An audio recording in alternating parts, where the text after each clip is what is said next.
This lecture will be about resource quotas. When a Kubernetes cluster is used by multiple people or teams, resource management becomes more important. You want to be able to manage the resources you give to a person or a team.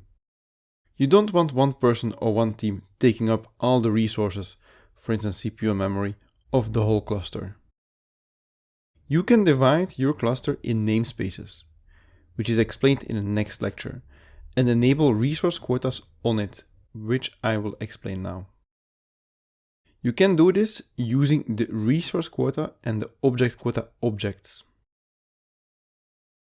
Each container can specify request capacity and capacity limits, two different things that you can specify. Request capacity is an explicit request for resources. The scheduler can use this request capacity to make decisions on where to put the pods on. You can see it as a minimum amount of resources the pod needs. Resource limit is a limit imposed to the container. The container will not be able to utilize more resources than specified. So this is really a limit where capacity is some kind of minimum amount that you put that Kubernetes can then use to schedule your pod accordingly.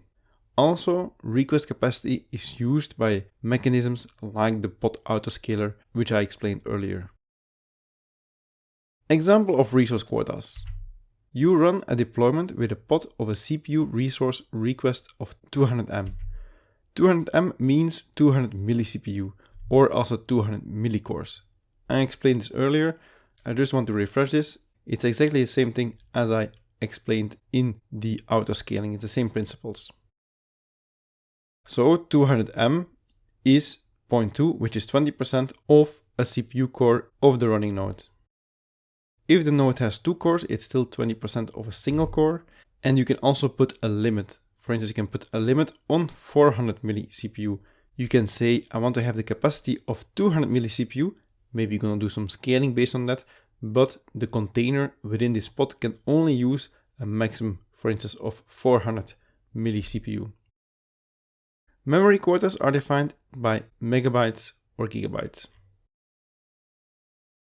If a capacity quota, for instance memory or CPU, has been specified by the administrator, then each pod needs to specify capacity quota during creation.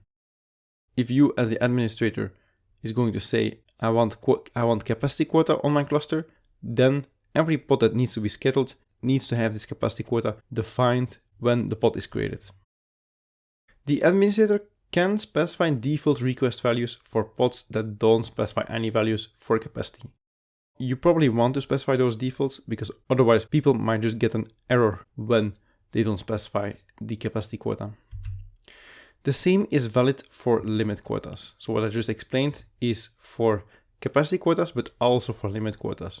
If you set limit quotas as an administrator, then you better also set default limits.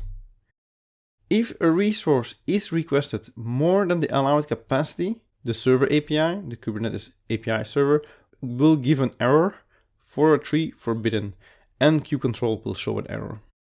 The administrator can set the following resource limits within a namespace. You can set a request CPU. This means that the sum of CPU requests of all pods cannot exceed this value.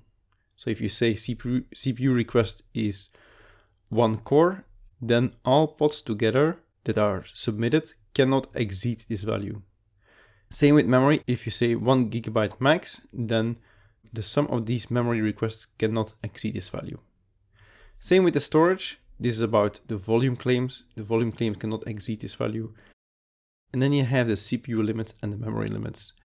Same, the sum of the CPU limits of all the pods cannot exceed this value.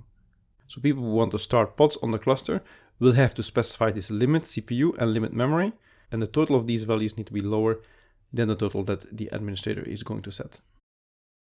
The administrator can also set the following object limits. You can have limits on config maps, persistent volume claims, pods, replication controllers, resource quotas, services, the load balancers, the node ports, and the secrets. Any limit on those objects, you can say, for instance, I want to have a maximum of 10 pods on a namespace. I want to have, for instance, a maximum of 10 pods within this namespace.